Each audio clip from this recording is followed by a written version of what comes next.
थोड़ा पढ़ लेते हैं फिर। Yes sir. जल्दी आओ जल्दी आओ, थोड़ा सा पढ़ते हैं फिर इंट्रो देते हैं, अच्छा लगता है। स्टार्ट हो जाता है तो लगता है यार पढ़ाते हैं टीचर, है ना, सर पढ़ाते भी हैं। फिर आजकल के बच्चों को यही प्रॉब्लम है, अच्छा पढ़ाते हैं क्या, ओ क्या पढ़ाते हैं, बगल वाले से पूछते हैं। कईयों को तो ये भी नहीं याद होता क्लास में जब टीचर आता है तो अच्छा कब पढ़ाया था इन्होंने, कुछ तो पढ़ाते होंगे क्लास में आए तो। बगल वाले का आंसर होता है ये, क्योंकि हमारा बगल वाला है इसलिए हमारे बगल में, क्योंकि हमारे जैसा ही है, और उसको देख के डिप्रेस हो जाते हैं। उसको देख के हमें क्या फील आती है, बहुत पढ़ता ही है, वो तुम्हें देख के डिप्रेस हो रहा है, दोनों एक दूसरे को देख के डिप्रेस हो रहे हैं, पूरी दुनिया डिप्रेस हो रही है, इसलिए जो थोड़ा भी पढ़ रहा है वो सेलेक्ट होकर फर्स्ट रैंक ला रहा है। थोड़ा ही होता है वो उसके हिसाब से तो, क्यों तू नहीं पढ़ता क्या 8-9 घंटे, कितने घंटे पढ़ता है, वो भी 8 ही पढ़ता है। मैंने जब बोला 8-9 घंटे मना कर रहा है, नहीं, फिर कहता 8 घंटे, 6 घंटे पढ़ रहा है ना, बहुत है, वो भी 6-7 ही पढ़ते हैं। अबे पता है, एक मिनट को किसी से हम पूछते हैं ना, सुनो मेरी बात, और वही कहता है 13 घंटे पढ़ता हूं, सुना होगा ऐसे, कोचिंग का टाइम भी इंक्लूड होता है, नहीं कोचिंग का टाइम इंक्लूड होता है उसमें, जो बच्चे बोलते हैं ऐसे, ये 13 घंटे 12 घंटे तो तब पढ़ा जाता है जब कोचिंग का कोर्स खत्म हो जाता है और आप फ्री हो जाते हो। तो कभी ऐसा माइंड में आया ना, किसी के वीडियो सुन लो आप कभी, जैसे 15 अक्टूबर को रिजल्ट आया, आपने टॉपर वीडियो खोला और टॉपर वीडियो खोल के आप लग गए, और उसमें वो बोला मैं 16 घंटे पढ़ता था, 12 घंटे पढ़ता था, 13 घंटे पढ़ता था, डेली के 9 घंटे पढ़ता था, आपने वैसे ही वीडियो बंद करके लेट गए।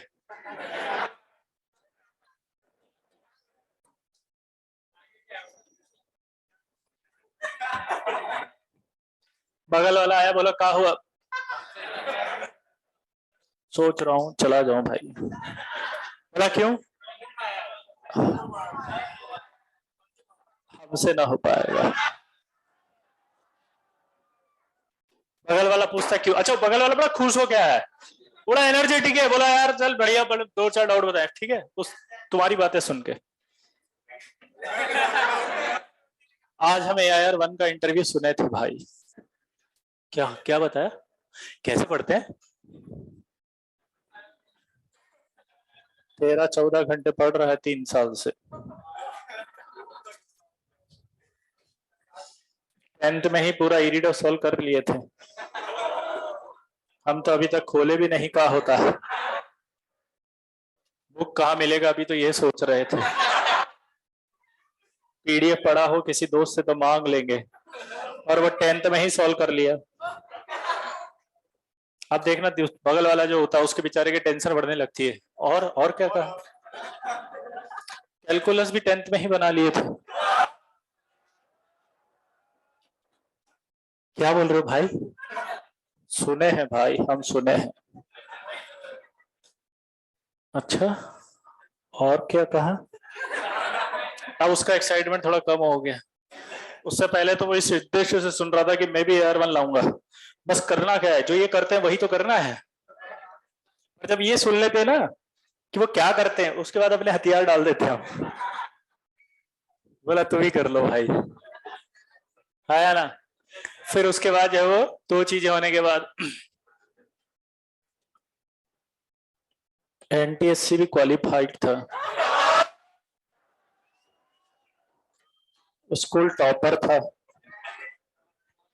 KVPY में भी AIR-1 आया था, ओलंपियाड में 2 बार गोल्ड मेडलिस्ट है, आप समझ रहे हो। तो बगल वाला जो है वो कहता है भाई पानी दे मिलेगा थोड़ा, बोला क्यों, नहीं बोला घबराहट हो रहा है, भाई IIT कैसे होगा, फिर हम तैयारी करते हैं। तीसरा दोस्त आता है अपना जो इससे पहले इस सत्य से परिचित होता है, और वो हमें समझाता है भाई तो टेंशन मत ले, जेईई मेन है ना, जेईई मेन में जाएंगे, जेईई मेन अच्छा होता है, जेईई मेन में अच्छा NIT लेंगे, और भाई वहां पर बहुत मेहनत करके एक कंपनी खोलेंगे भाई, और उसी कंपनी में इन आइटम्स को नौकरी देंगे।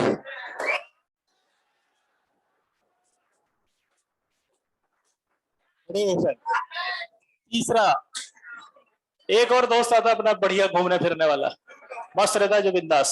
क्या हुआ? कुछ नहीं, बहुत डिप्रेशन। एक बात बता, माइक्रोसॉफ्ट का सीईओ कौन है? फेसबुक किसने बनाया? आई10 है? काहे टेंशन लेते हो बे? टेंशन मत लो, सिर्फ पढ़ाई करो, हो जाएगा, चिंता मत करो। चौथा वाला भाई जो है वो कभी कभी क्लास आता है, उसका फंडे क्लियर है। फिर उसके बाद वो कहता है नहीं भाई, जिंदगी में कुछ करना है, ये एंटरप्रेन्योरशिप अपन से नहीं होगा। वो बगल वाला कहता है ना, हमसे बिजनेस नहीं हो सकता। हम काहे चिंता करते हो, तुम अभी मेहनत करो भाई, आईएएस करेंगे मिलके, कलेक्टर बनेंगे भाई, कलेक्टर बनेंगे भाई, यूपीएससी निकालेंगे। अभी आप जेईई मेंस कर लेते हैं। तीसरा, एक और इधर वाले जो नया नया आया था, उसने कहा नहीं भाई, यूपीएससी बहुत टफ होता है, यूपीएससी निकालता तो फिर आईटी निकाल लेते, इतना मेहनत नहीं होता हमसे। तो फिर एक और दोस्त कहता भाई तुम काहे टेंशन लेते हो, साला इतना घबरा रहे हो, तुमसे पढ़ा नहीं जाता, कोई बात नहीं, एमबीए कर लेंगे, क्लैट कर लेंगे, जितना आईआईटी वाला कमाता उतना हम कमाएंगे, तुम काहे टेंशन लेते हो। आईआईएम अहमदाबाद से करिएगा तुम, हिम्मत मत हारो। अरे बाप रे, भाई जो है बढ़िया मोटिवेटेड, चारों खुश। चलो छोड़ो भाई, ये पढ़ाई वढ़ाई का बात बहुत हो गया, इधर आओ, एक बहुत मस्त चीज जो दिखाते हैं। वीडियो खोला यूट्यूब पर और मोटिवेशन वीडियो, उसमें मोटिवेशन वीडियो में क्या लिखा, how to crack IIT in 15 days. 15 दिन में आईटी में टॉप रैंक कैसे लाए, पढ़ लिया बस, ठीक है।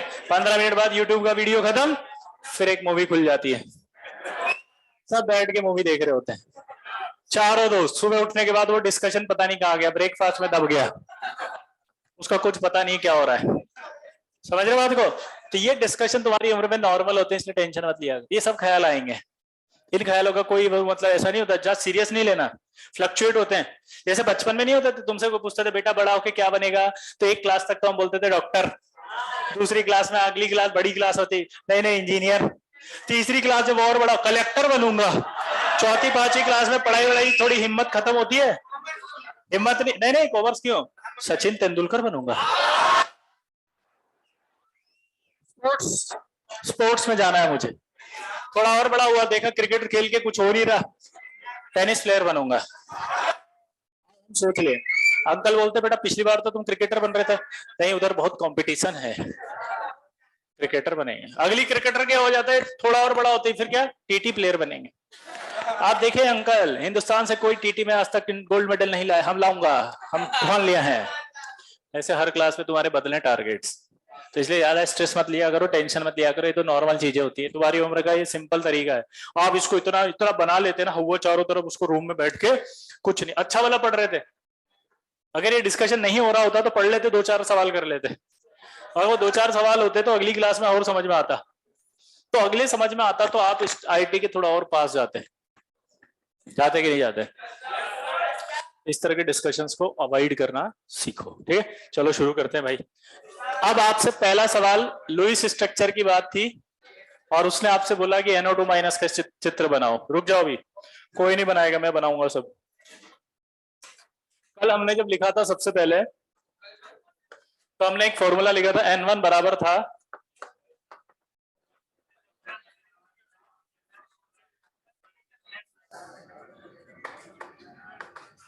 Total number of valence electron of all atoms,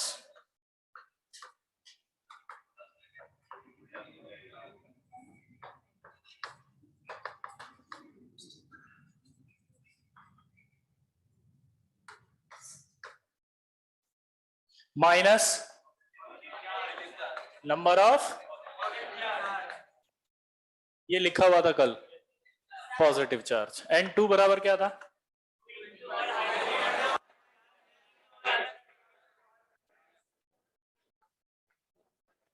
नहीं दिख रहा, ये तो कॉपी में लिखा हुआ है ना, नंबर ऑफ हाइड्रोजन प्लस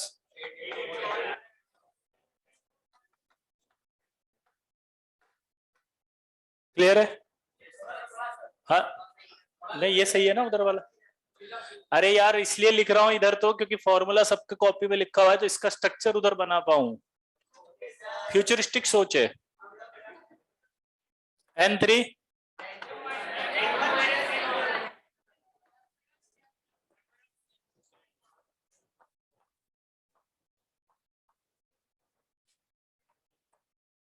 और अगर N3/2 कर दूंगा तो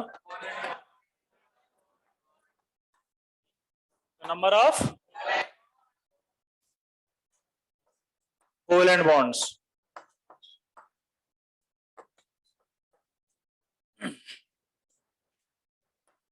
N4 N1 माइनस N3 बराबर नंबर ऑफ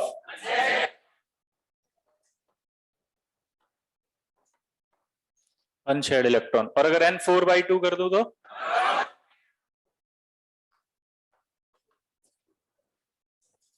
अगला फॉर्मल चार्ज का फॉर्मूला भी लिखवाया था।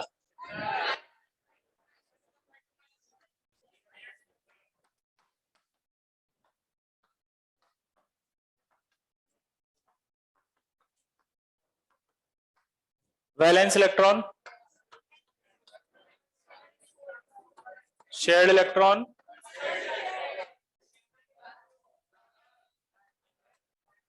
कैमरा से बाहर आ गए। एक बार घुमा दो बस, फिर वापस नहीं लिखेंगे इसको। आ जाएगा आ जाएगा। चलो ठीक है मैं याद लिख देता हूं दोबारा। फॉर्मल चार्ज बराबर, अब तो आ रहा हूं कैमरा की रेंज में। फॉर्मल चार्ज बराबर V minus S/2 minus U। V बराबर क्या था? Valence electron. S बराबर क्या था?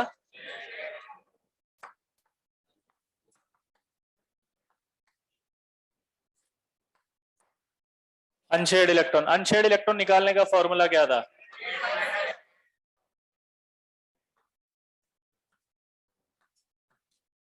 Eight minus shared electrons. Simple है, यहां तक क्लियर है? अब आपको इसका स्ट्रक्चर बनाना है। मैं बनाऊंगा एक, फिर आपको बनाना है, ट्राई बाद में करेंगे। सिंपल है। सबसे पहले मैंने कहा नाइट्रोजन, वैलेंस इलेक्ट्रॉन देखें इसके तो 1s2 2s2 2p3 ये कॉन्फ़िगरेशन होता है। तो कितने वैलेंस हुए? या total number of valence electron of all atoms. तो यहाँ क्या करूं? 5 इंटू एक ही है, इसका कितना करना है?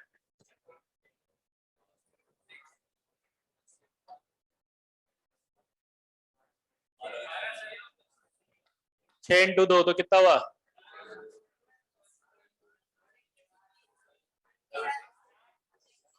और प्लस कितना करूंगा? 1। टोटल कितना हुआ?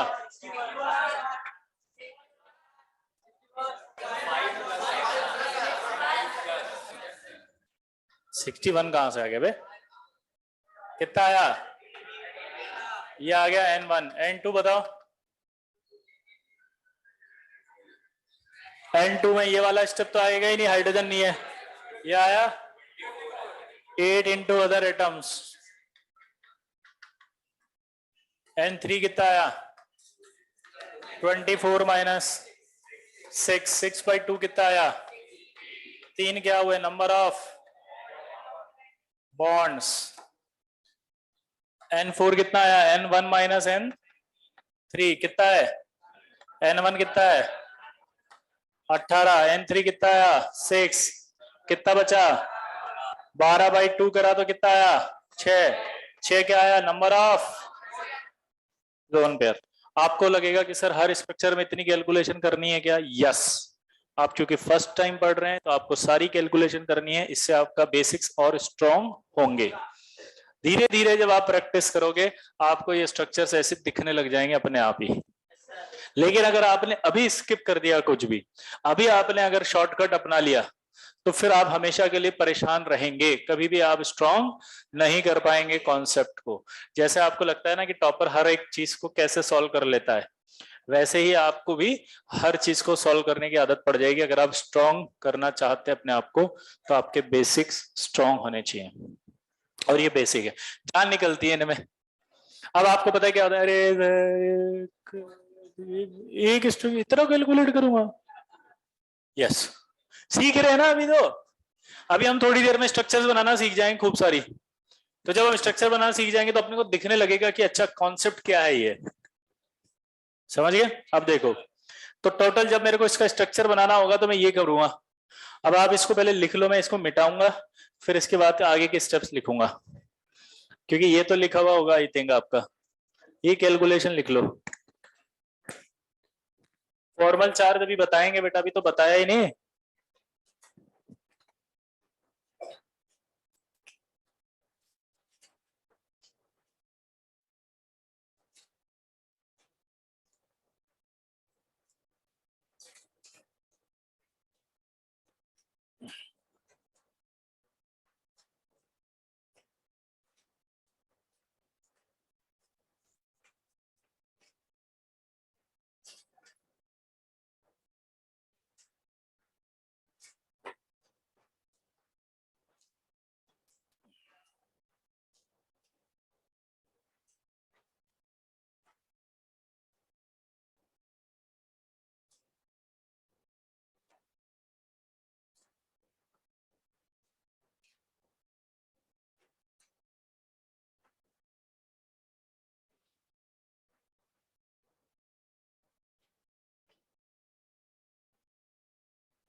हो गया?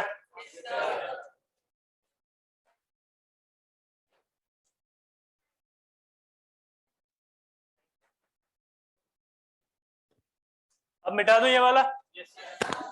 जिन बच्चों को नहीं पता था दोबारा सुन लो। N1 total number of valence electron, जो वैलेंस इलेक्ट्रॉन होते हैं ना एटम में, वो सारे एटम्स के, प्लस अगर मान लो नेगेटिव चार्ज आ रहा हो तो ऐड कर दो, क्योंकि नेगेटिव तब आ रहा है जब इलेक्ट्रॉन ऐड हुआ होगा, और पॉजिटिव आ रहा है किसी पर तो उसको एक इलेक्ट्रॉन जो भी जितना भी पॉजिटिव होता है निकाल दो। क्या बोला जल्दी बताओ? जितना भी पॉजिटिव चार्ज है तो इलेक्ट्रॉन हटा दो, नेगेटिव है तो ऐड कर दो। अब यहाँ मैंने देखा N1, तो मैंने देखा नाइट्रोजन का वैलेंस इलेक्ट्रॉन कितने होते हैं यहाँ 3 और 2 5, तो ये 5 लिखा। ऑक्सीजन के कितने होते हैं 6, 6 इंटू 2 किया मल्टीप्लाई, क्योंकि 2 थे, और एक ऐड कर दिया नेगेटिव था, तो इसको सॉल्व किया तो कितना है 18। N1 कैसे कैलकुलेट किया समझ में आ गया? N2 कैसे निकाला कि यहाँ लिखा हुआ है 2 into number of hydrogen atoms और 8 इंटू अदर एटम्स, तो हाइड्रोजन तो है ही नहीं, तो 8 इंटू अदर एटम्स कितने टोटल NO2 में 3, तो ये 3 आ गया 24। आया ना? नहीं आ रहा समझ में? पक्का? N3 कैलकुलेशन याद करो, N1 माइनस N2 माइनस, ये सही आ गया। 6/2 करोगे तो क्या आ गया नंबर ऑफ, यानी कि आपको NO2 माइनस में बॉन्ड के, भैया मुंडी ऊपर कर, इधर देख, बंद कर दे मोबाइल, हाँ जो भी है सामने देख बस। तो ये N आ गया N3।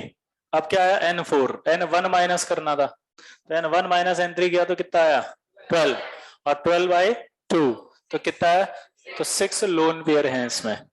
ठीक है, यहां तक क्लियर आ गया? अब इसकी हेल्प से स्ट्रक्चर कैसे बनाते हैं। तो कभी भी आपको स्ट्रक्चर बनाना होगा तो आपको सेंट्रल एटम सेलेक्ट करना है। तो सेंट्रल एटम क्या होता है? Least electronegative atom acts as a central atom except hydrogen. Hydrogen को कभी भी सेंट्रल एटम की तरह यूज नहीं कर सकते आप। पूछो क्यों? क्योंकि वो एक ही बॉन्ड बनाता है। जो एक बॉन्ड बनाता है वो कभी भी नहीं हो सकता क्या सेंट्रल है, क्योंकि सेंट्रल एटम वो होगा जिसे बहुत सारे बॉन्ड बनाने हैं। समझ गए? तो पहला रूल समझ में आ गया। दूसरा रूल, नेगेटिव चार्ज जब भी आएगा वो मोर इलेक्ट्रोनेगेटिव के पास आएगा। कौन लेके जाएगा? समझ गए बात को? ठीक है, इन्हीं दो चीजों से अपन सारी स्ट्रक्चर बना लेंगे अभी। ठीक है, शॉर्ट में लिख लो, पहले फटाफट लिखो। तो लुईस स्ट्रक्चर का पहला रूल है select the central atom, select the central atom,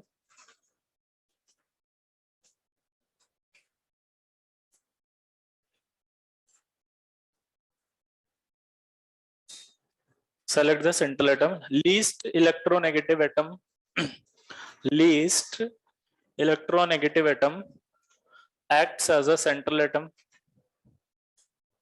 least electronegative atom acts as a central atom,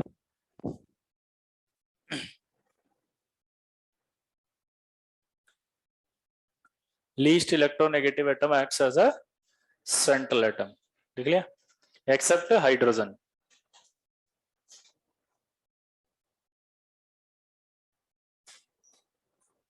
except hydrogen,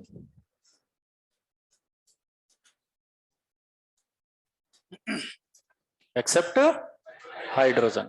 ठीक, उसके बाद लिखो negative charge carried bye more electronegative elements, negative charge, अगला पॉइंट है negative charge carried bye more electronegative element,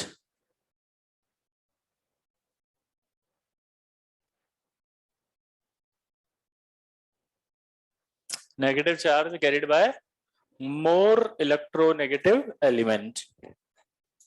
अब मैं इसको तो हटा देता हूं क्योंकि N1 N2 तो लिखे हुए थे।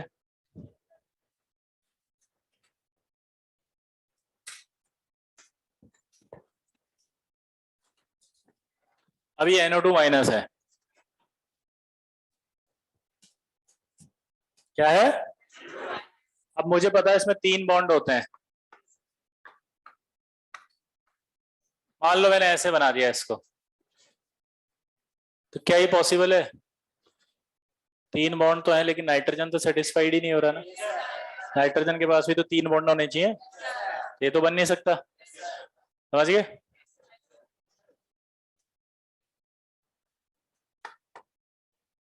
अब क्या करूं, इसका मतलब नाइट्रोजन से 2 ऑक्सीजन जुड़े होंगे, मैंने जोड़ दिए, 3 बॉन्ड थे। आपको ऐसे बनाना रैंडम कुछ भी, आपने वहां देख लिया 3 बॉन्ड थे, आपको पता ऑक्सीजन डबल बॉन्ड से जुड़ता है, तो एक ऑक्सीजन को तो आपने डबल बॉन्ड से जोड़ दिया, एक आपको नहीं पता था तो आपने क्या करा, एक बॉन्ड था एक से एक जोड़ दिया। अब आपको ये चेक करना है कि स्ट्रक्चर ये सही है या गलत है। क्या चेक करना है? क्या चेक करना है? अब आपको ये चेक करना है कि सही है गलत है, लेकिन उसके पहले आपको क्या निकालना पड़ेगा, फॉर्मल चार्ज। फॉर्मल चार्ज निकालने के बाद आपको हर एटम पर 8 इलेक्ट्रॉन गिनने हैं, अगर हैं तो स्ट्रक्चर सही है वरना गलत है, यानी ये सारी कैलकुलेशन फॉलो करेगा स्ट्रक्चर। क्लियर है? तो पहले क्या निकालना है, formal charge. Formal charge on nitrogen निकालते हैं पहले।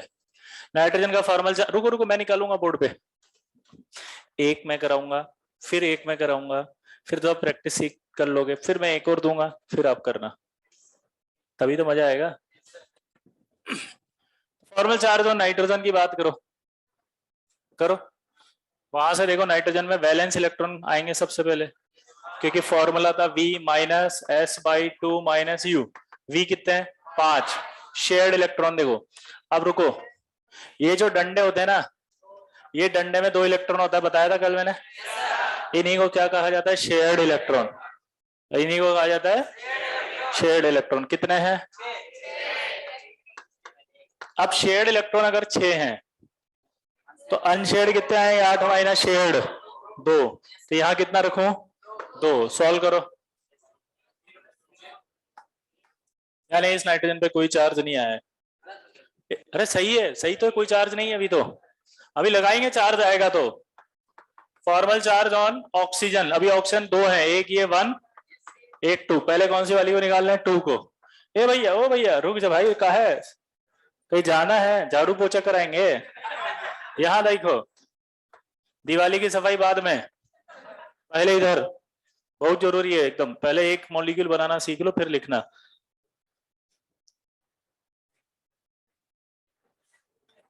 हाँ आप ही को कह रहा हूँ, काले मास्क वाले भैया। हाँ, इसको भी इसीलिए टोके, तुम भी वही कर रहे हो। मत लिखो ना, कौन बोला लिखने के लिए। अगला ऑप्शन 2, पहले फोकस करके यहां पर सॉल्व करो, या 1 पे निकालो पहले। 1 सबसे पहले वैलेंस इलेक्ट्रॉन कितने हैं 6, शेयर्ड इलेक्ट्रॉन कितने हैं 2 और 2 4, अनशेयर्ड कितने होंगे 4, सॉल्व करो कितना आया 0। फॉर्मल चार्ज ऑन ऑक्सीजन 2, वैलेंशियल कितने होते हैं ऑक्सीजन में 6, कितने ओ भैया मुंडी पर, मुंडी नीचे नहीं होनी चाहिए, ऐसे बैठा करो कि एक तलवार से अगर मुंडी काटी जाए तो फीफा वर्ल्ड कप के लिए इतनी सारी फुटबॉल आ जाए, समझिए। सामने देखो बिल्कुल भाई, मुंडी नीचे दो ही तरीके से होती है, या तो समझ में नहीं आ रहा है जबकि आ रही है।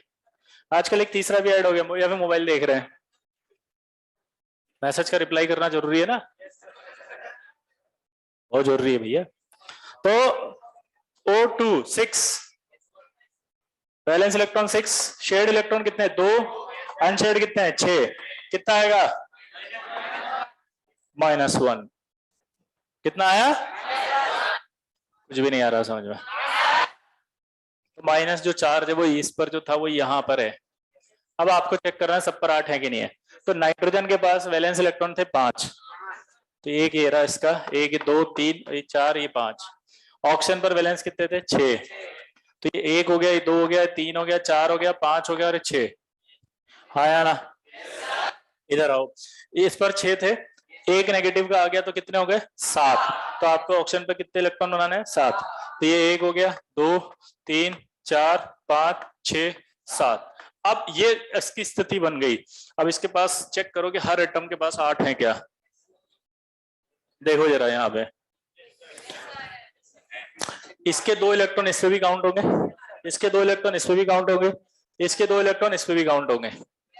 तो 2 2 4 2 6 तो ये हो गया और 2 ये 8, कितने हो गए टोटल, इस पर काउंट करो, 2 2 4 2 6 2 8, इस पे काउंट करो 2 4 6 और 8, सब पर 8 हैं, इसका मतलब स्ट्रक्चर सही है।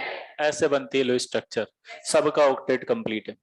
लेकिन जब ये बनाई तो एक और डाउट हो गया उसको, आप में से एक भैया खड़ा हुआ, सर ये कौन सा थ्योरी है जो आप हमें पढ़ा रहे हैं और क्यों इस NO2 माइनस की स्ट्रक्चर के लिए हमें बुड़बुक बना रहे हैं। हम बोले काहे शायरी मार रहे हो, सीधा पूछो। बोला सर नहीं समझ में आया। सीधा सीधा पूछो तो सीधा बोल दिए, काहे घुमा फिरा के बात करें इतना। कई बार नहीं होता अपन जाते हैं घुमा फिरा के, भाई सब ठीक, हाँ और सब बढ़िया, हाँ सब बढ़िया, और बताओ क्या चल रहा है, सही चल रहा है, अच्छा सब ठीक है घर में, भाई बोल देना पैसे चाहिए ना, हाँ यार देना यार, ये ले वापस नहीं, तुम अगली बार मत आना भाई। कभी किया ऐसे, कभी नहीं मांगे पैसे, क्या बात कर, दोस्तों से पैसे नहीं मांगे तुमने, समझदार हो। वैसे एक बात बताएं, ये तुम करना भी मत, पूछो क्यों, तुम्हारी शक्ल देख के नहीं देगा वो तुमसे छीन ले साले, तुम्हें देगा, उसे पता साला तुम्हें पैसे देने का मतलब क्या होता है, कभी नहीं आने हैं।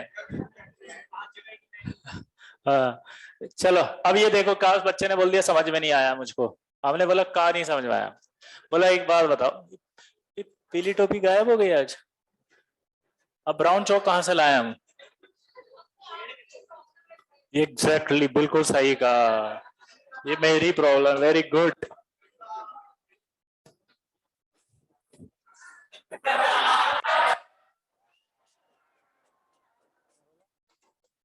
क्या बोला उसने,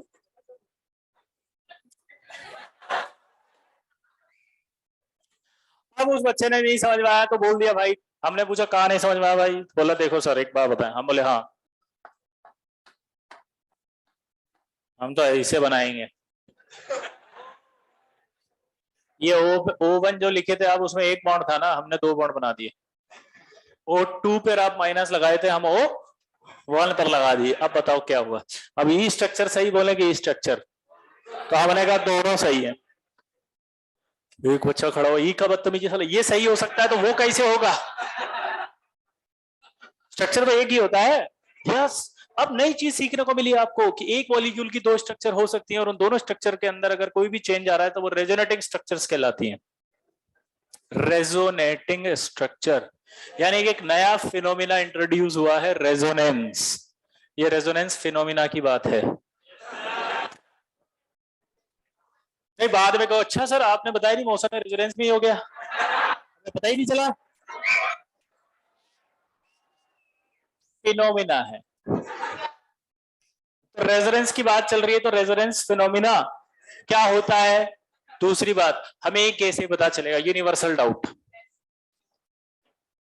हमें बाकी टेंशन नहीं होगी, अभी हम लिख भी लेंगे पढ़ भी लेंगे सब हो जाएगा, लेकिन अगली बार डाउट आएगा सर हाँ हमें कैसे पता चलेगा कि रेजोनेंस होगा, हम कैसे करेंगे, अभी कंडीशन बताएंगे। ठीक है, तो डाउट क्या है, ये भी सही है कि ये भी सही है, बताओ क्या, वो भी सही है ये भी सही है। एक तीसरा डाउट, अब जब तो आप बनाओगे ना, जब आपको कहूंगा कि आप बनाओ, तो आप में से कुछ अगर बनाते, क्योंकि आपकी क्रिएटिविटी बहुत हाई है, तो आप ऐसे बनाते, आधों की क्रिएटिविटी और कि सर हम तो स्ट्रेट फॉरवर्ड इंसान है सर, हम ज्यादा नहीं सोचते। तीसरा कहता है कि सर मुझे है ना नीचे की आदत नहीं है सर, अपन तो ऊपर जाने वाले इंसान है सर। अगला कहता है कि सर हमें तो सिस्टमेटिक रहने की जरूरत नहीं है, ये लो। अब क्या करें, तो सुनो, ये सब सही है, ये भी सही है, ये भी सही, ये भी सही, ये भी सही, क्योंकि उसने क्या बताई थी, स्ट्रक्चर्स, शेप के बारे में कमेंट नहीं किया था। तो आपको ये कोई टेंशन नहीं लेनी कि आप इसके बॉन्ड कैसे बनाते हो। मान लो मतलब मैंने ऐसे बनाया, देखो मुझे तो पता था कि ऐसा है, बाद में हाइब्रिडाइजेशन आएगा वो बताएगा कि इसका शेप कैसा है, तब तक आप मर्जी पड़े जैसे बना सकते हो। तो लुइस का एक ड्रॉबैक आएगा, तब हम लिखेंगे उसमें क्या, कि लुइस जब भी शेप नहीं बताता मॉलिक्यूल के, स्ट्रक्चर्स बताता है। स्ट्रक्चर का मतलब क्या होता है, स्ट्रक्चर का असली मतलब ये होता है जिससे आप बॉन्ड निकाल सको, लोन पेयर बता सको, कौन सा चार्ज कहाँ ये बता सको, दैट इज कॉल्ड स्ट्रक्चर, जो प्रॉपर्टी बताती है। ठीक है, तो लुइस के हिसाब से जब आप स्ट्रक्चर अपने मन से बनाएंगे ना, होमवर्क दूंगा कुछ, तो आप प्रैक्टिस करेंगे, तो आप ऐसे लिखो, मतलब आप कंपेयर करेंगे एक दूसरे की कॉपी, यार तेने ऐसे डंडे बना दिए मैंने तो ऐसा बना दिया, अच्छा आपके डाउट भी ऐसे होंगे, सर ये ऐसा वाला सही है क्या, सर वो सही है, ये सही, सब सही है, ये भी सही है वो भी सही है। अगर किसी ने ये बनाया और किसी ने वो बनाया तो इसका मतलब रेजोनेटिंग स्ट्रक्चर सी। क्लियर हो गया अब सारे डाउट, जितने भी उठपटांग होंगे सब चीजें समझ में आ गई ना। अभी नोट करो, फिर रेजोनेंस कैसे होता है, क्या होता है वो मैं बताऊंगा इसमें। अभी नोट करो, फिर रेजोनेंस बताऊंगा, कंडीशन लिखाऊंगा, फिर इसमें रेजोनेंस बनाऊंगा, फिर आपको मैं पूछूंगा कि डाउट पूछो। अभी मैंने बोला डाउट पूछो नहीं ना, रूल से चले तो अच्छा लगेगा ना, कचरा हो जाएगा नहीं तो।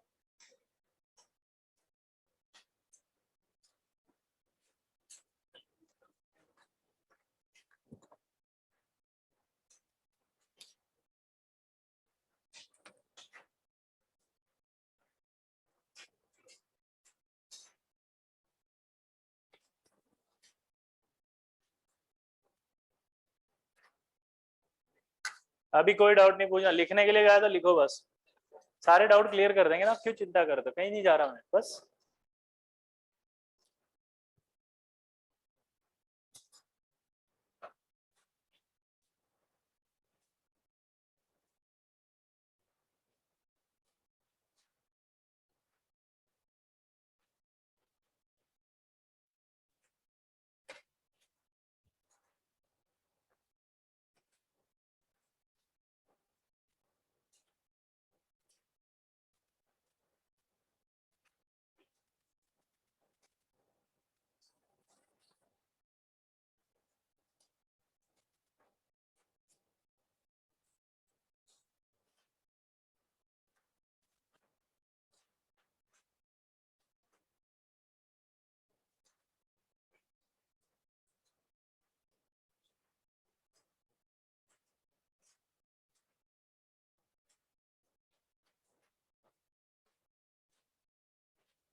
हो गया?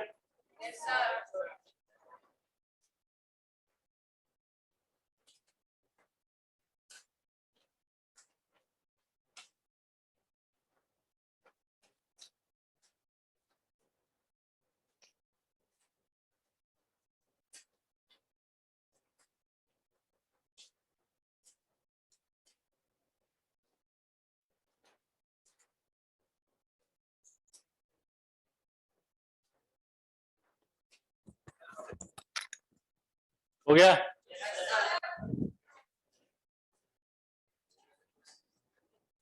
देखो अब स्ट्रक्चर क्या हुआ, रेजोनेटिंग स्ट्रक्चर कैसे होती है। देखो ये एन, यहां डबल बॉन्ड था, यहां माइनस था, आप इसको चेंज करके ऐसे ला सकते हैं। ये दोनों स्ट्रक्चर क्या कहलाएंगे, रेजोनेटिंग स्ट्रक्चर। रेजोनेटिंग स्ट्रक्चर का शॉर्ट फॉर्म क्या होता है, आर एस।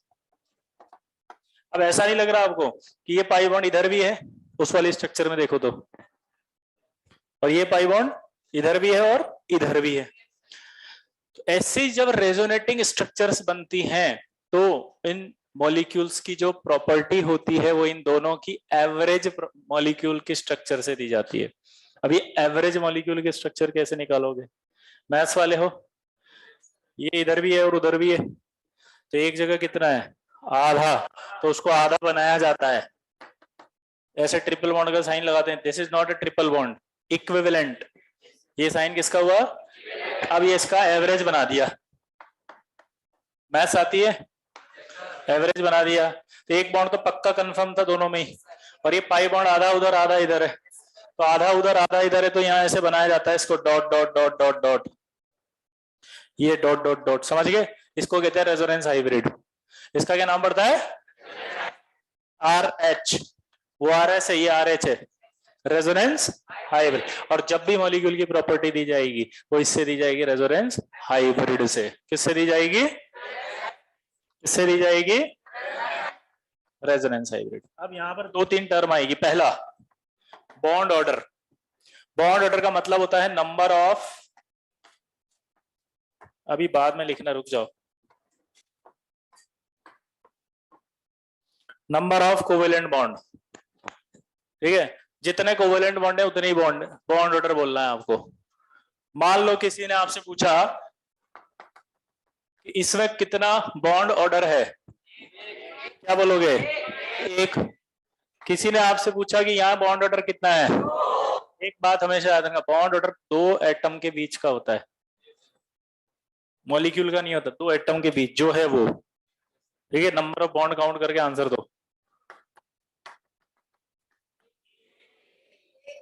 सर एक डाउट पूछे, हम बोले का सर ये तो समझ में आ गया, पर ये कैसे करेंगे, इसको गिनेंगे 1 2 3 4, नहीं मैथ्स लग रही है सिंपल। एक बॉन्ड तो पक्का कंफर्म है, गड़बड़ किसने की थी, इसने।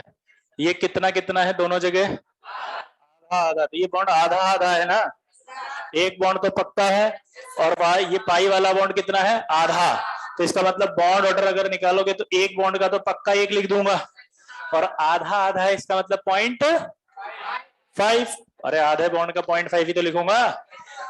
अच्छा मैथ्स लगाते हैं, अगर एक पाई बॉन्ड तीन जगह होता तो एक जगह कितना होता, तो बॉन्ड ऑर्डर क्या बोलते हैं, 1 और प्लस 0.33, तो कितना हो जाता 1.33।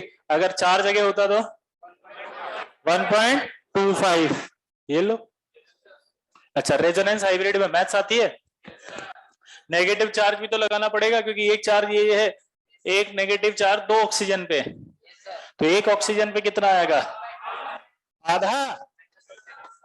ये आधा क्यों लिखा मैंने, समझ में आया, अरे आधा क्यों लिखा समझ में आया, आधा आधा क्यों लिखा, क्योंकि आधा आधा है, रेजोनेंस हाइब्रिड। अब आपसे प्रॉपर्टी पूछेगा वो बॉन्ड लेंथ की, ध्यान सुनना भाई, समझ में नहीं आया वहां टोकना, अभी पहले मुझे पूरा बोलने दो।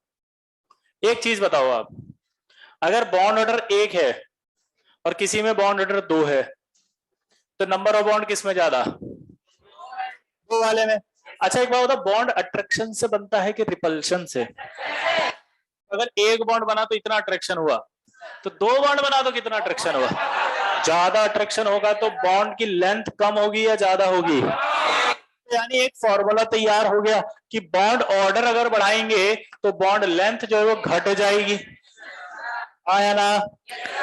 अब मैंने आपसे कहा कि मॉलिक्यूल की प्रॉपर्टी जो है रेजोनेंस हाइब्रिड से निकालते हैं, तो आप जो भी प्रॉपर्टी पूछेगा वो इससे निकालोगे या इससे निकालोगे? रेजोनेंस हाइब्रिड से, ये वाले से। हाँ या ना? तो एक सवाल पूछा उसने कि भैया ये वाला एन और ओ बॉन्ड है, ये वाला एन और ओ बॉन्ड है, भैया दोनों में से किस बॉन्ड का बॉन्ड लेंथ ज्यादा है? NO2 माइनस में। वो ऐसे देगा क्वेश्चन में, तो इसमें दिखा दिया क्वेश्चन क्या दिया। NO2 माइनस में NO बॉन्ड लेंथ का ऑर्डर क्या होगा? पहला ऑप्शन, दोनों बराबर होंगी, एक ज्यादा होगी एक कम होगी। अब क्या बोल? आंसर है बराबर होगी। इसको थोड़ी देखते हैं, इसको भी नहीं देखते, इसको देख के बोलना था। इसका बॉन्ड ऑर्डर 0.1.5 आया था ना, यहां भी उतना ही आधा, यहां भी उतना ही आधा, यहाँ 1.5, यहाँ भी 1.5, दोनों में बॉन्ड ऑर्डर बराबर है तो बॉन्ड लेंथ क्या आएगी? इक्वल। दोबारा क्वेश्चन सुनेंगे अब वापस से। क्वेश्चन आएगा भैया NO2 माइनस में NO बॉन्ड लेंथ आइडेंटिकल होती है क्या? यस, क्योंकि यहां पर भी उतना ही बॉन्ड है जितना यहां है, तो बॉन्ड ऑर्डर अगर दोनों में बराबर है तो बॉन्ड लेंथ भी बराबर होंगी। फिर एक डाउट आएगा भैया NO2 माइनस में क्या NO बॉन्ड लेंथ आइडेंटिकल है क्या? बोलो क्यों है? क्योंकि रेजोनेंस हो रहा है। क्या बोलोगे? आपको किसी ने बोला भैया आप जो बताए वो गलत है, भैया देखिए यहाँ तो दो बॉन्ड है यहाँ एक बॉन्ड है, आप कैसे बोल सकते हो बराबर है? भैया वो छोटा होगा ये बड़ा होगा, इतना भी नहीं आता। का तैयारी कर रहे हो आईटी का, तुम्हें शर्म आना चाहिए, बाबूजी का पैसा वेस्ट कर रहे हो। जैसे कोई बोला कनपटिया बद्दो घुमाए के एक, बोले हट बुड़बक साले, कौन सा क्लास में हो तुम? भैया लीडर में ड्रॉपर में है। बोले हम 11th में है, हमको इतना आता है कि इसका रेजोनेटिंग स्ट्रक्चर है। तुम साला 3 साल से वेस्ट कर रहा बाबूजी को पैसा, तुमको इतना भी नहीं पता कि उसका रेजोनेंस होता है ये वाला, और इसका प्रॉपर्टी इससे नहीं इससे दिखाया जाता है, तो इससे दिखाएंगे तो प्रॉपर्टी में डॉट डॉट दोनों जगह आएगा, बॉन्ड ऑर्डर 1.5 हो जाएगा। जब बॉन्ड ऑर्डर 1.5 आएगा तो सबका बॉन्ड लेंथ भी इक्वल आएगा। बिहारी रॉक्स, दुनिया शॉक्स।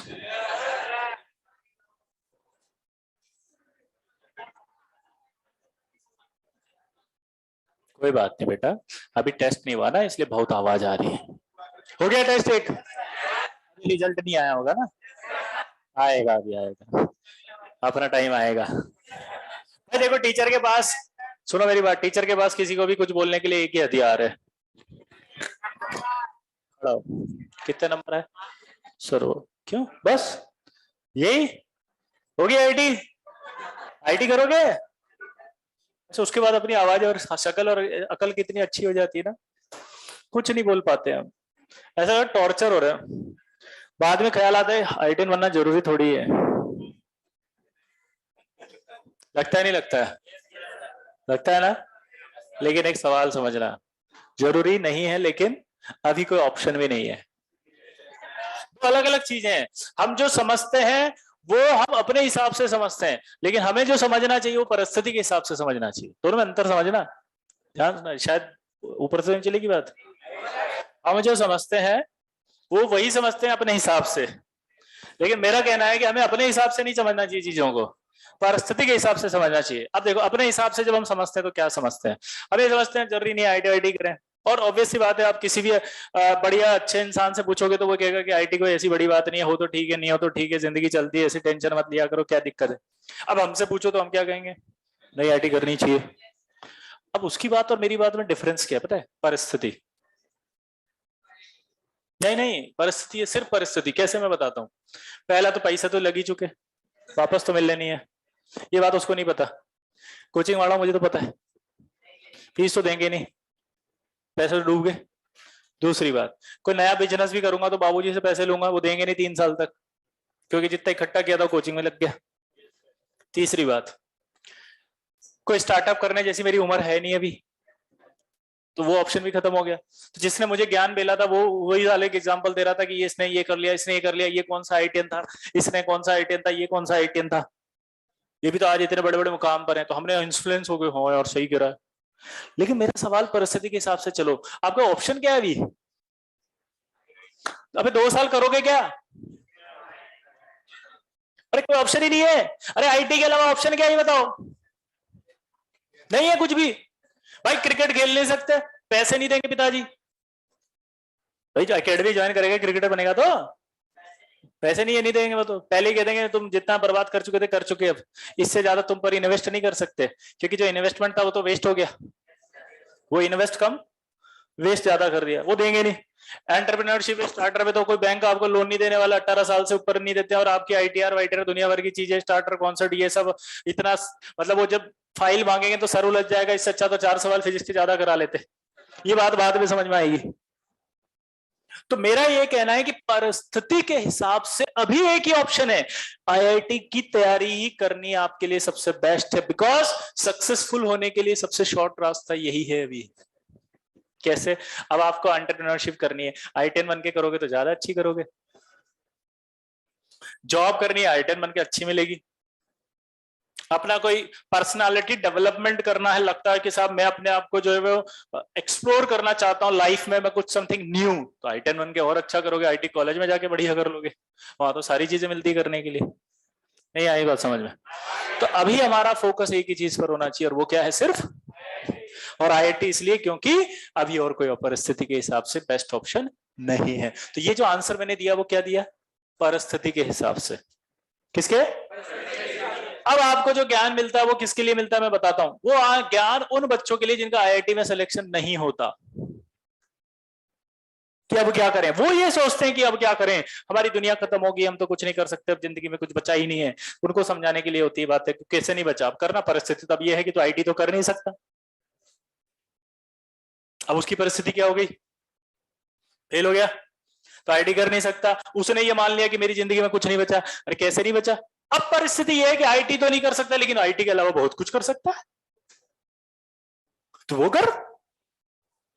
अरे कॉलेज कर, अभी तो कहा था यूपीएससी करेंगे भाई ऐसे कर करके, अभी थोड़ी देर पहले तो बोला था, भूल गया वो।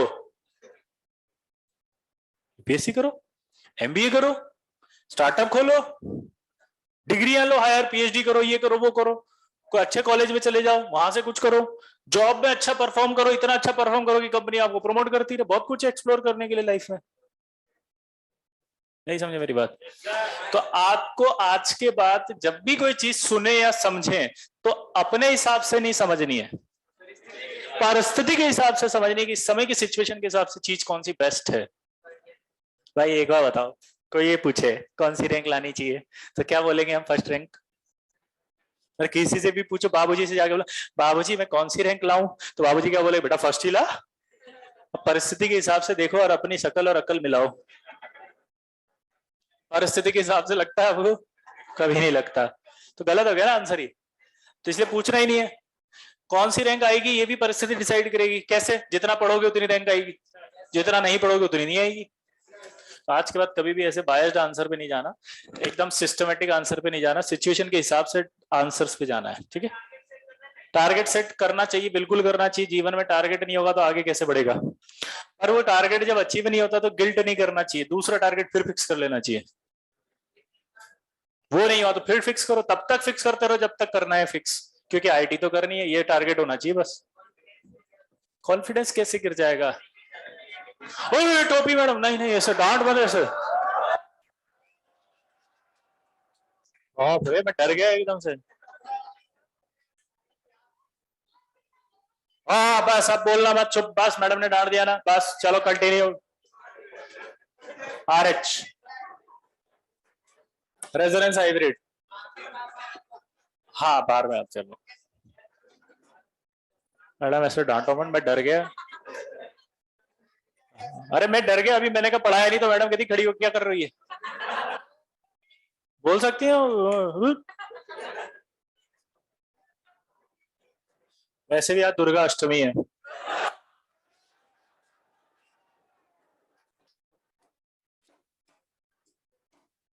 चाय खाली कलकत्ते वाली, तेरा वचन न चाय खाली।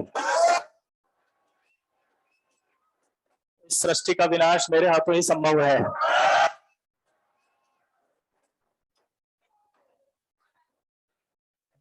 कल कल बोल लेना, फिर भी डर नहीं लगे। आज डर लग रहा है लेकिन आज दुर्गा अष्टमी है। आज ऊपर से कोई सोर्स ऑफ एनर्जी आपके कांटेक्ट में आ जाए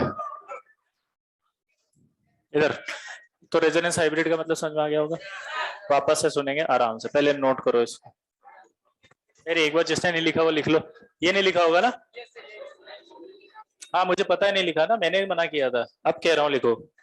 बॉन्ड ऑर्डर लिखना है, ये 1.5 लिखना है, ये वाले लिखने हैं नंबर ऑफ बॉन्ड्स का एग्जांपल, फिर ये लिखना है बॉन्ड ऑर्डर होगा तो बॉन्ड लेंथ कम होगा। ये पूरी थ्योरी है इंपॉर्टेंट।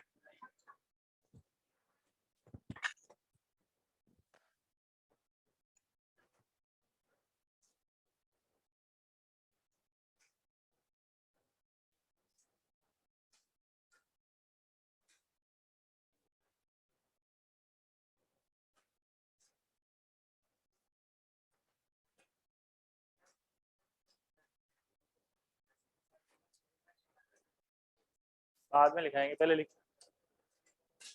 हाँ 2 बार बताएंगे। लिख ले पहले फटाफट।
Resonating structure.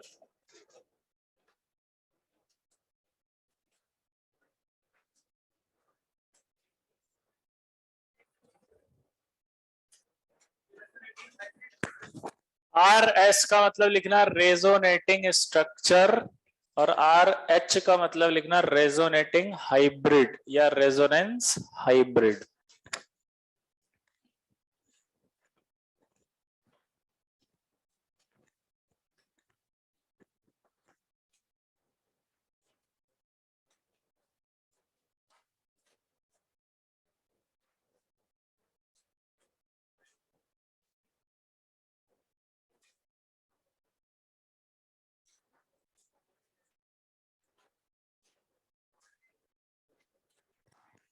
भाई लिख लिया? अरे चुप, लिख लिया पहले? नहीं अभी कोई डाउट नहीं। अरे रुको तो सही, तुम्हें डाउट लायक तो बनाने दो। अबे क्या ऐसे थोड़ी डाउट बताने बैठूंगा कि ये बॉन्ड क्या है, ये क्या, ये अभी रुको तो सही।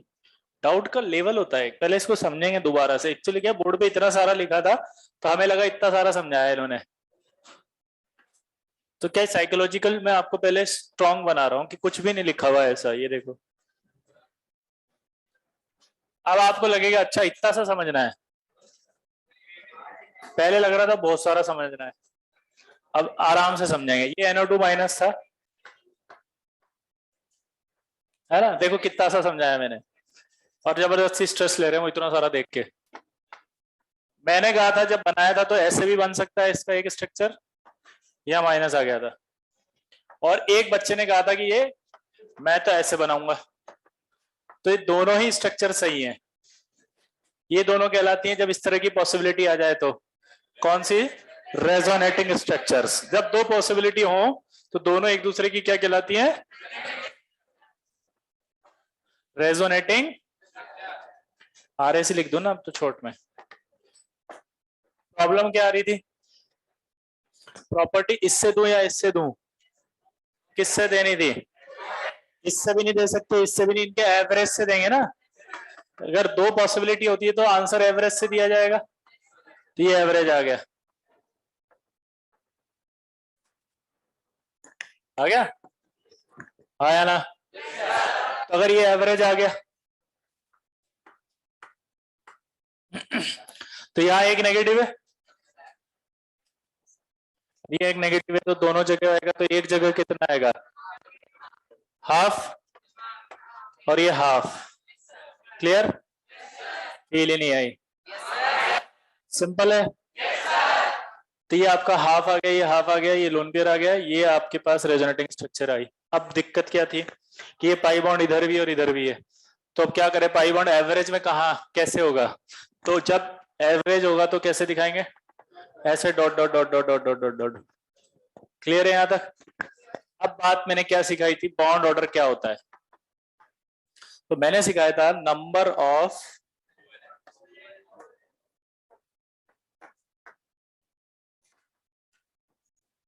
Covalent bonds between two atoms,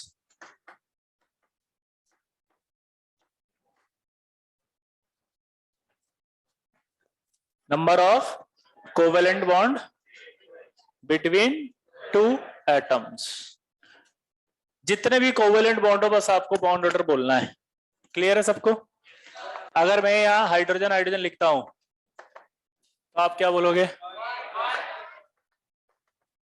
अगर मैं ओ ओ बोलता हूं तो बॉन्ड ऑर्डर क्या बोलोगे,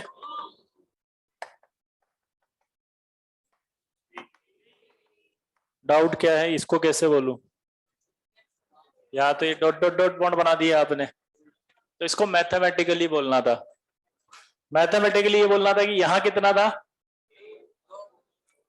नहीं एक पाई, ये एक पाई यहां भी और यहां भी है, और ओरिजिनल में एक बॉन्ड तो फिक्स है, यहां देखो तो भी एक फिक्स है, यहां देखो तो भी एक फिक्स है, चेंज कौन कर रहा है अपनी पोजीशन को, ये पाई बॉन्ड इधर भी आ रहा उधर भी आ रहा, तो एक जगह कितना मानेंगे, हाफ। तो बॉन्ड ऑर्डर क्या था, नंबर ऑफ कोवेलेंट बॉन्ड्स। तो यहाँ सिचुएशन देखो तो ये एक बॉन्ड तो फिक्स है, और इस वाले डॉट को कितना मानना है, आधा, तो टोटल करो तो बॉन्ड ऑर्डर कितना आया, कितना आया, 1.5। मैथमेटिकली समझ में आ रहा है, सिंपल है। अब मुझे एक बात बताओ, बॉन्ड जब बनता है तो किससे बनता है, अट्रैक्शन से या रिपल्शन से, अगर बॉन्ड बना और अट्रैक्शन हुआ इतना, और बॉन्ड ज्यादा बना, मान लो एक बॉन्ड की जगह दो बॉन्ड बना, तो दो बॉन्ड बनने पर अट्रैक्शन क्या होगा, जब अट्रैक्शन ज्यादा होता है तो बॉन्ड लेंथ क्या होती है, इसका मतलब एक थ्योरी बन गई कि जब भी आपके पास बॉन्ड ऑर्डर ज्यादा आएगा बॉन्ड लेंथ हमेशा क्या आएगी, कम। कोई डाउट। तीसरा, सिंपल सी बात, बोलो, एन ओ का अभी मैंने लिखा बिटवीन टू एटम्स, और मैंने ये भी कहा था कि बॉन्ड ऑर्डर दो ही एटम के बीच का होता है, मॉलिक्यूल का नहीं देते।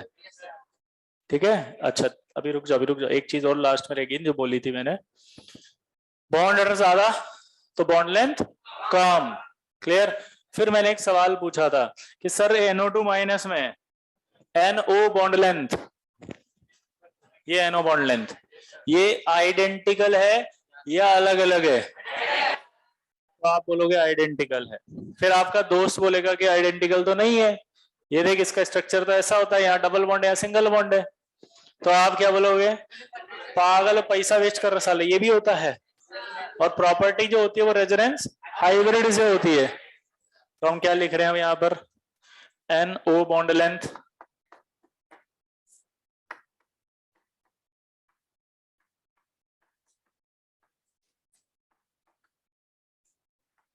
identical in NO2 minus due to resonance।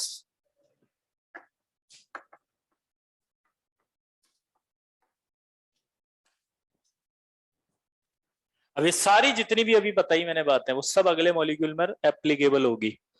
अब आपको कितना समझ में आया वो उस मॉलिक्यूल के स्ट्रक्चर से पता चलेगा मुझे। क्लियर है। तो टेंशन बिल्कुल मत लेना, बने तो ठीक, नहीं बने तो मैं हूं ना समझाने के लिए, फिर से समझाऊंगा। ठीक है। ये नोट करो और अगला स्ट्रक्चर अब आप खुद बनाओगे।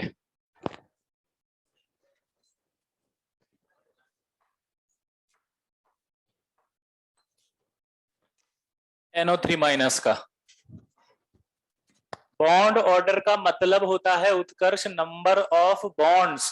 आप देखो लिखा हुआ है बेटा, पढ़ो, मुझे तो यहां से बोर्ड पे दिख रहा है, number of covalent bond between two atoms. भैया उत्कर्ष बॉन्ड को कहते हैं बॉन्ड ऑर्डर, जितना बॉन्ड ऑर्डर उतना स्ट्रेंथ ज्यादा होगी तो बॉन्ड लेंथ कम हो जाएगी। उत्कर्ष आप मेरी आवाज सुन पा रहे हैं? उत्कर्ष क्या आप मेरी आवाज सुन पा रहे हैं? क्या मेरी आवाज आप तक पहुंच पा रही है? टेक्निकल खराबी की वजह से उत्कर्ष हमारी बात नहीं सुन पा रहे हैं। जब तक उनसे कनेक्शन नहीं होता तब तक आप लिखते रहिए, जैसे ही संपर्क होगा आपसे बता दिया जाएगा। धन्यवाद।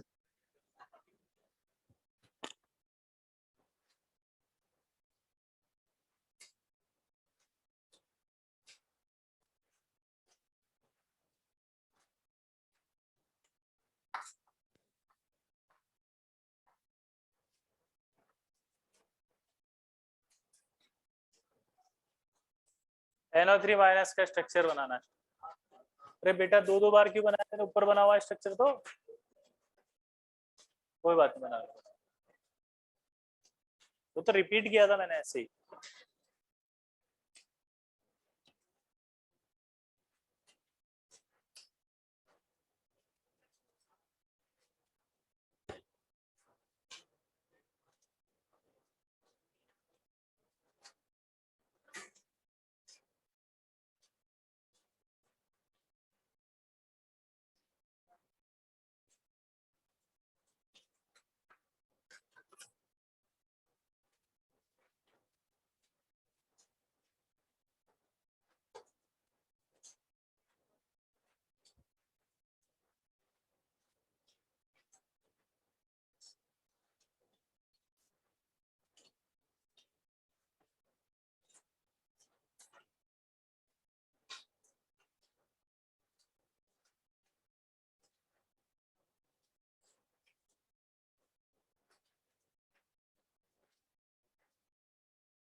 N1 N2 N3 अगर नहीं निकाल के डायरेक्ट ट्राई मारोगे सब गलत होगा, एक्सीडेंट हो जाएगा सबका। और सब शॉट मार रहे हैं, देख रहा हूं मैं। आप इंटेलिजेंट है, आपको मैं कुछ नहीं कह सकता। आपको बोला ना आज दुर्गा अष्टमी है, कुछ कह ही नहीं पाऊंगा।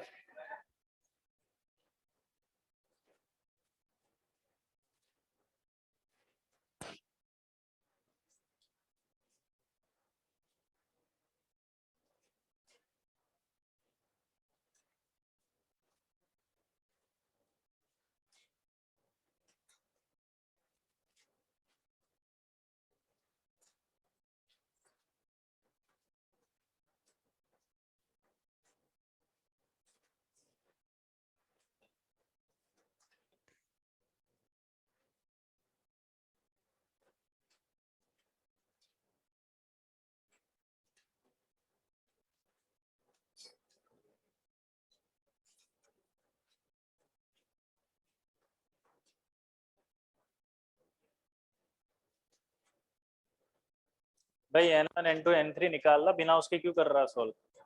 तो 5 बॉन्ड कैसे बनाएगा? तू काट उसको पहले, तो पूरा काट दे, साफ सुथरा बना। और फेयर कॉपी में क्यों बना रहा है? पीछे बना।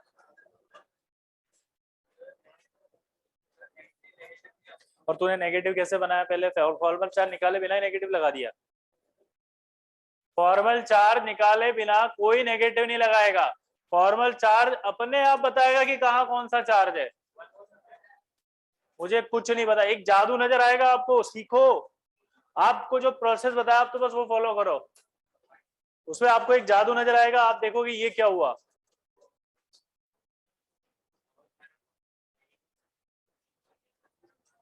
मैं बनाऊं?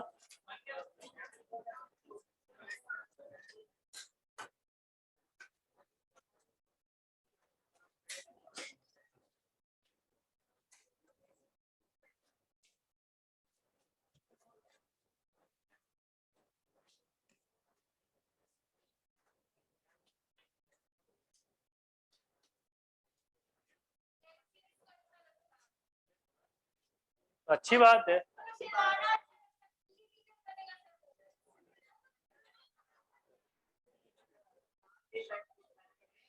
अरे भाई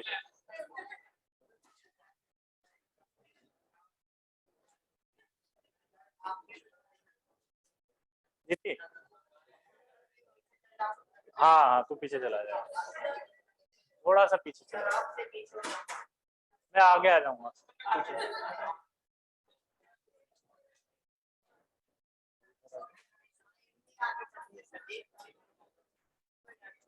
तू थोड़ा पीछे शिफ्ट हो जाए, इसके पीछे, इसके पीछे चला जा। मैं पास आ जाता हूँ। अरे नहीं, तू फिर चिल्लाएगी, तू चला जाओगे। 15 मिनट की बात है, NO3 वायरस पे ध्यान देंगे सब, चुप।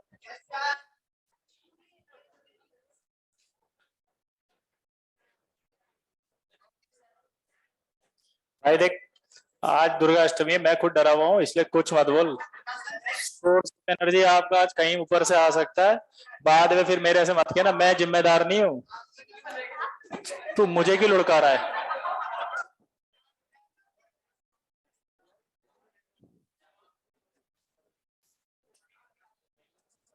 ये डीपी बड़ी मस्त है भाई, कुछ भी कहो।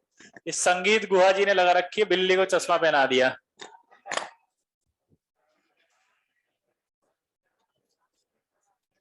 आगे बढ़ते हैं दोस्तों, चलिए मैं बताता हूँ, नहीं बनेगा रहने दो, आप लोग फॉलो नहीं कर रहे हो, गलत है। मैं बनाता हूँ, बताना फिर किसका सही हुआ था। और टेंशन नहीं लेनी है, मैंने जानबूझ के टफ वाला दिया था। टफ वाला देने से क्या इज्जत बढ़ती है टीचर की, लोग समझते हैं इसको भी पढ़ाना आता है। सिंपल सवाल दे दो और बन जाए तो लगता है ये क्या लल्लू लल्लू सवाल करा रहे हैं, इज्जत कम हो जाती है अचानक से। होता नहीं है कई बार, मतलब बेचारा टीचर है, एक ईमानदार टीचर जिसने पढ़ाया, आपको सिखाया, और फिर सवाल लिया और आपसे सवाल हो गया, बाद में एटीट्यूड दिखाते हुए सिंपल सिंपल सवाल देते हैं, होते ये तो हो जाते हैं। दूसरा देखो, आप कोई टीचर आया, 4-5 सवाल पहले लिख दिए ऐसे, अरे मुझे तो पहले ही पता तुम्हें क्या क्या नहीं आएगा। नहीं समझे बात? मुझे नहीं पता तुम्हें क्या क्या आएगा और क्या क्या नहीं आएगा, मैंने 5 सवाल लिख दिए, खड़ो बता, खड़ो बता, खड़ो। कुछ नहीं आता तुम्हें, बर्बाद हो। आईटी वाईटी के बारे में मत सोचना कभी भी, कुछ होना जाना नहीं तुम्हारा। ये बेसिक सवाल नहीं आ रहे तुम्हें 5, क्या करोगे जिंदगी में? ले, खत्म। इसकी बजाय सिंपल तरीका क्या होता है बताऊं? टॉपिक है, जेई ने एक टॉपिक दे दिया, सच्ची पढ़ाई किसे कहते हैं कि आपको वो सिखाया जाए। आईआईटी एक्चुअल में क्या कहती है? सीखो, जितनी प्रैक्टिस करनी है करो, 1 साल का समय है, फिर पेपर दो और जीत जाओ। आपको वेरी फर्स्ट डे वो 5 सवाल आते हैं, ये किसने कहा? आईआईटी तो खुद कह रही है कि 2 साल बाद आना भाई। यानी वो 5 सवाल आपको कब आने चाहिए? तो आपको डिप्रेस नहीं होना आज के बाद कोई सवाल अगर नहीं आए तो। आप सबसे बड़ी गलती करते हो जो मैं आज आपको बता रहा हूं। क्या गलती करते हो? आप मिस्टेक करते हो, जब क्लास में टीचर पढ़ा रहा था और कोई सवाल दे दिया आपके बगल वाले से हो गया और आपसे नहीं हुआ तो वहीं डिप्रेस। गलती से दूसरी क्लास में भी सेम रिपीट हो गया। हमारे साथ क्या टेंशन हो जाती है, सर सब बच्चे तो बहुत जल्दी कर लेते हैं सर, मुझसे तो होता ही नहीं है। सर जब तक मैं आंसर निकालने की कोशिश करता हूं बच्चे तो आंसर बता देते हैं। Sir with in fraction of second में आंसर आ जाता है, सर मैं तो पेन ही उठाता हूं तब तक। सर बच्चों ने तो 2-2 साल पहले ही कंप्लीट कर लिया सिलेबस। सर कैलकुलस तो पहले ही कंप्लीट है सर। सर मुझे तो कुछ आता ही नहीं है सर। सर मेरे से तो टाइम पे नहीं होता सर। सर कैसे होगा सर, इतने बच्चे मुझसे आगे हैं सर। सर मैं आईटी कैसे कर पाऊंगा सर? आईटी तो खुद ही गिरी 2 साल बाद आना, जब तक पढ़ ले। यानी कि लॉजिक ये है कि आपको किसी बच्चे से डिप्रेस नहीं होना, अगर उसको आता है तब भी वो आपके साथ फिनिशिंग लाइन पे खड़ा रहेगा, दौड़ चालू नहीं होगी चाहे कुछ भी हो जाए। और आप उससे इतना पीछे हो, अब तो खुद ही कह रहे पीछे हो, बट आप ये सोच रहे हो यहाँ खड़े खड़े कि वो मुझसे आगे, तो जिंदगी भर आगे रहेगा, क्योंकि जिस दिन फिनिशिंग लाइन चालू होगी वो आगे भाग जाएगा। आपको सोचना नहीं, आपको बस ये सफर तय करना है वहां तक जाने का। तो आपका काम ये है कि यहाँ खड़े हो जाओ, फिर एक टाइम होगा, घंटी बजेगी, पेपर हाथ में आएगा, वो भी करेगा, आप भी करोगे। फिर जो जीतेगा वही जीतेगा। लेकिन हमारी गलती क्या है कि हम यहाँ खड़े हैं, उसके बारे में सोच रहे हैं कि वो आगे है वही जीतेगा। हम ये रास्ता तय करने में अपना समय नहीं खर्च कर रहे, हम अपना समय खर्च कर रहे हैं वहां खड़े खड़े सोचने में। तो आज के बाद ऐसे सोचने में टाइम वेस्ट नहीं करना, बल्कि उसको पार करने में टाइम वेस्ट करना है। सवालों को सॉल्व करो। नहीं आता ना, मेरा पता है लॉजिक क्या है जिंदगी का। 2 मिनट पहले नहीं आता था आपको, टीचर ने बताया आपको क्लास में, आपको भी आ गया।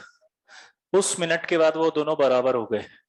जो ज्यादा रिटेन करेगा वो जीतेगा। तो कभी डिप्रेस मत हुआ करो, कुछ नहीं। आप क्या मान लो शीट की एक्सरसाइज दे दी आपको, एक्सरसाइज 1 आप करके लाए, बड़े खुश होके कि इस बार मेरे को सिर्फ 5 सवाल नहीं आते। क्लास में बैठे पता लगा सबके सारे सही है, मैं ही अकेला था जिसके 5 नहीं थे। टेंशन में आ गया मैं, क्यों क्या हुआ? कोई घबराहट नहीं, कोई बात नहीं, 5 नहीं आते ना, 5 को मार्क कर लो, 5 को मार्क करके डाउट पूछो, डाउट पूछ के अगली क्लास में वापस कंप्लीट कर लो, आप भी उनकी श्रेणी में शामिल हो गए। 5 अब तो सबको आते हैं बराबर। एटीट्यूड रखना है 2 साल तक पढ़ने का, घबराना नहीं है यार। ऐसा होता ना तो आईटी में क्या होता है, आईटी वाले एक सर्कुलर जारी करते, आईटी का कोर्स पैदा होते ही अरे कर देते ना वो, पर ऐसा तो नहीं कर रहे वो, क्योंकि उन्हें भी बताया कि आईटी 11 से करनी चाहिए आराम से। अब ये कंपेयर मत करना कि कुछ बच्चे तो 9 से कर लेते, तो कुछ बच्चे जो 9 से करते हैं वो 9th वाले जितने हैं वो अपने हिसाब से करते हैं, वो गोल्ड ले आते हैं। तुम्हें लाना है नहीं, खत्म, बस यही डिफरेंस क्रिएट हो गया। अपने आईटी निकालनी है और अपना तो पता है मस्त है। मैं आपसे गारंटी देता हूँ अगर 1000 भी आ गई तो हम बहुत खुश हैं। मैं हमारे से अपनी क्लास में बोलता हूँ कि अगर हमारी 1000 रैंक आ गई तो हमारे बाबूजी उतना खुश होंगे जितना AIR 1 वाले के भी बाबूजी नहीं होंगे। यार वाले के तो बाबूजी ये भी कह देंगे कि यार 1% से देखिए हिस्ट्री क्रिएट करने से लास्ट ईयर वाले के परसेंटेज इतने आए थे ना, उससे तो ज्यादा आ जाते। सिली मिस्टेक कर दिया इस नालायक ने, मैंने बहुत समझाया था इसको कंसंट्रेट करके करना, फिर भी गलती करी दी इतना। वो AIR 1 देख रहा है इसे, अब बाबूजी गले लगा घूम रहे भाई, कोई दिक्कत नहीं है, बन गया अपना बच्चा बहुत है। दूर दूर तक 7 गांव में 32 गांव में एक भी I10 नहीं है, पहली बार मेरा छोरा I10 बढ़ा है, बहुत खुशी की बात है। बात समझ रहे हो? तो ये चीज ध्यान रखो कि हमारे बाबूजी 1000 रैंक में भी अगर सही है तो 1000 लिया हो ना, तो काहे एक के चक्कर में फंस रहे हो? तो कंपैरिजन ही गलत करते हो तुम। कंपैरिजन गलत चीज का कर रहे हो तो गलत रिजल्ट आएंगे ना। आप समझ बात को? चलो तो NO3 की बात करें। अब नहीं बना तो डिप्रेस नहीं होना, मैंने जानबूझ के वैसा ही दिया था। अभी देखना, आप खुद ही देखना आप कैसे। पहले तो इसका N1 बताओ कितना आया। वैलेंस इलेक्ट्रॉन 5, 6 इंटू 3 + 1 24, 3 और 1 4,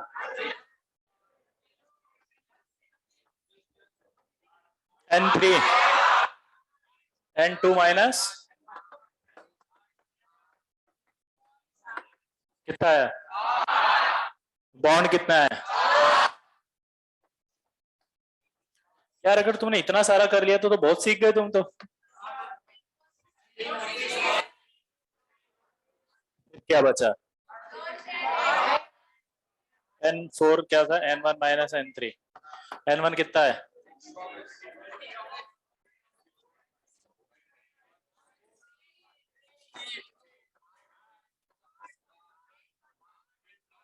आठ क्या है लोन पेयर। बाप रे, इतना तो हमें आ गया। अब पता है आप गलती क्या कर रहे थे? जब मैंने देखा जिन बच्चों की कैलकुलेशन सही आ गया, उन्हें क्या करना था, least electronegative atom excess central atom, N लिखना नहीं आया तुम्हें? कितने बॉन्ड दिख रहे हैं यहाँ? एक ऑक्सीजन तो डबल बॉन्ड से जोड़ दो, एक ऑक्सीजन एक बॉन्ड से जोड़ो, तीसरी भी तो जोड़नी है ना, तो एक और से जोड़ दो। अब गलती क्या करी आपने पता है? आपने बिना फॉर्मल चार्ज के इस नेगेटिव को लगाने की कोशिश की। अब क्या करना है, फॉर्मल चार्ज निकालना है। पहला इसको 1, इसको 2, इसको 3, फॉर्मल चार्ज और नाइट्रोजन। अरे मुझे नहीं पता, रुक जाओ। नाइट्रोजन के वैलेंस इलेक्ट्रॉन कितने होते हैं? 5। शेयर्ड इलेक्ट्रॉन बताओ। ए भैया बॉन्डी ऊपर बाद में लिखना। 2 2 4 2 6 2 8, 8/2 - 0,